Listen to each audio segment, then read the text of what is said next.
Hello, it's nice to see you today.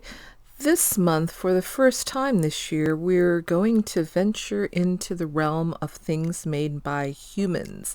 I'm going to start out by brainstorming what some of those things might be. So, some flip-flops, sandcastle with a bucket, somebody hanging out in a floaty, an anchor, a submarine, a yellow submarine, and maybe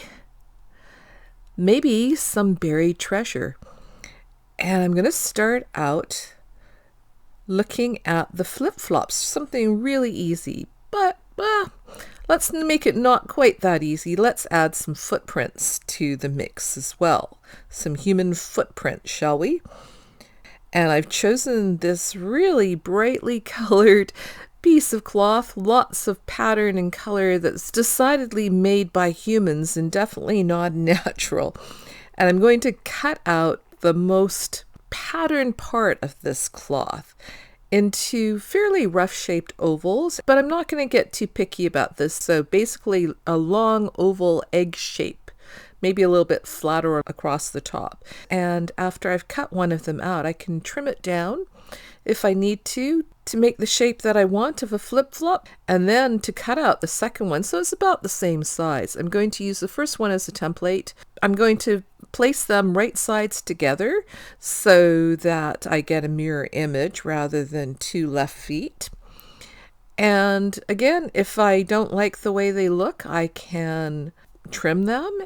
And then I'm just going to find a needle here, and I'm going to start out by stitching on the straps, and I'm going to do that in a contrasting color so it shows up. And you can choose whatever you like. You can do more neutral color flip-flops or something really bright and colorful.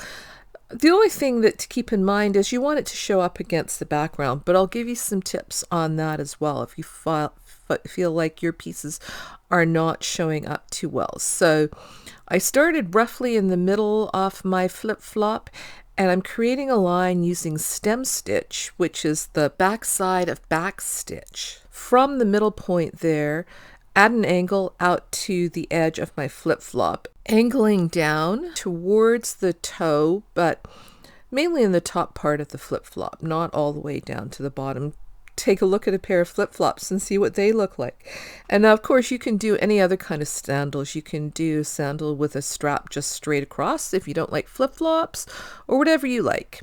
And then when I've finished sewing on the first one, I'm going to go and do exactly the same thing with the other flip-flop. I'm going to stitch on the straps. The only reason that I'm doing it in this order, because you might be wondering, well, why did I not finish the first one before starting the second one? It's because I've got quite a few strands of thread. I've got probably 4 strands of thread threaded into my needle. And when I go around the outside edge, I don't want to use that many strands, but I still had more thread left on the needle. So rather than stopping and starting, I thought, well, I'll just use up the thread that I have.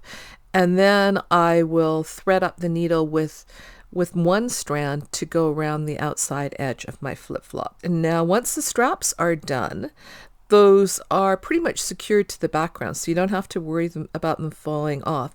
So that's what they're basically going to look like.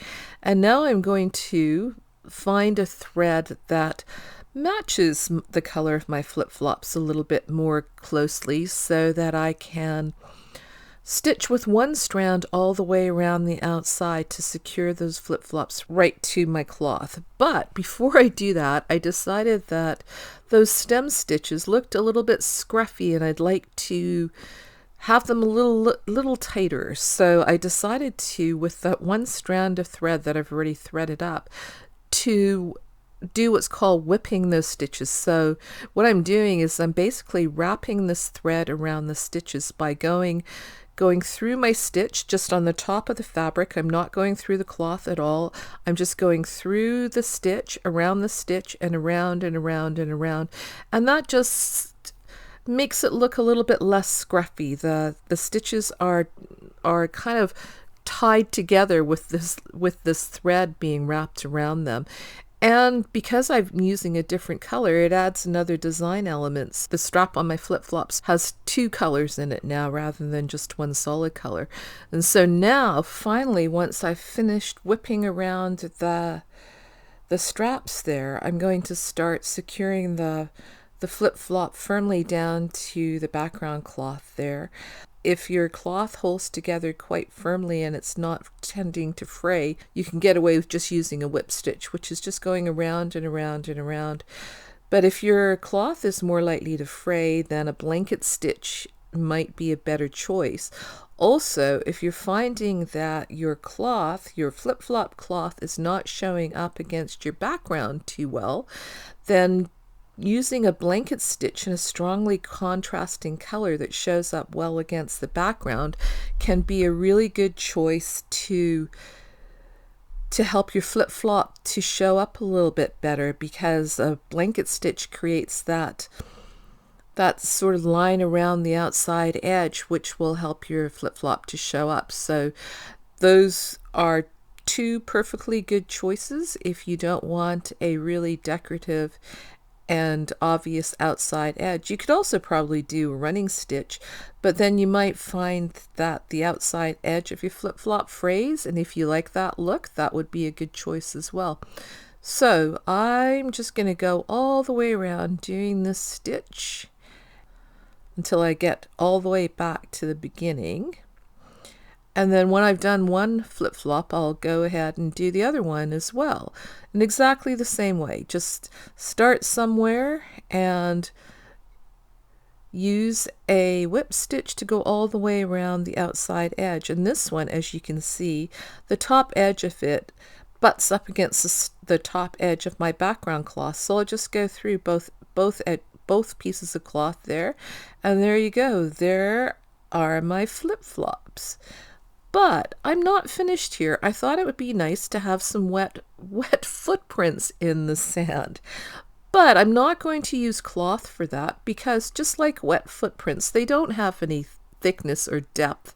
It's just a wet mark in the sand. So I'm going to recreate that look using a marker, and I'm using it in brown because all I want it to do is to look like a wet patch, which is usually darker than the dry area on clothes as well as on sand. So I've chosen a brown color here to be the dark version of the beige color sand, and I'm just creating a rough footprint shape that's about the same size as the flip-flops. And I'm not using really good markers here. I'm just using some kids' Crayola markers, and those are not really a great choice because they are not permanent. So if they get wet, they will run. So if you have something like a Sharpie or a fabric marker, that would be a much better choice. And now I have used a Sharpie here to go around the outside edge of my flip-flops to give them a little bit more contrast with the background so they show up more strongly. And you can see there's another set of footprints in the sand there. And that's it for this first video for this month. I hope you liked it, and I will see you again soon. Bye for now.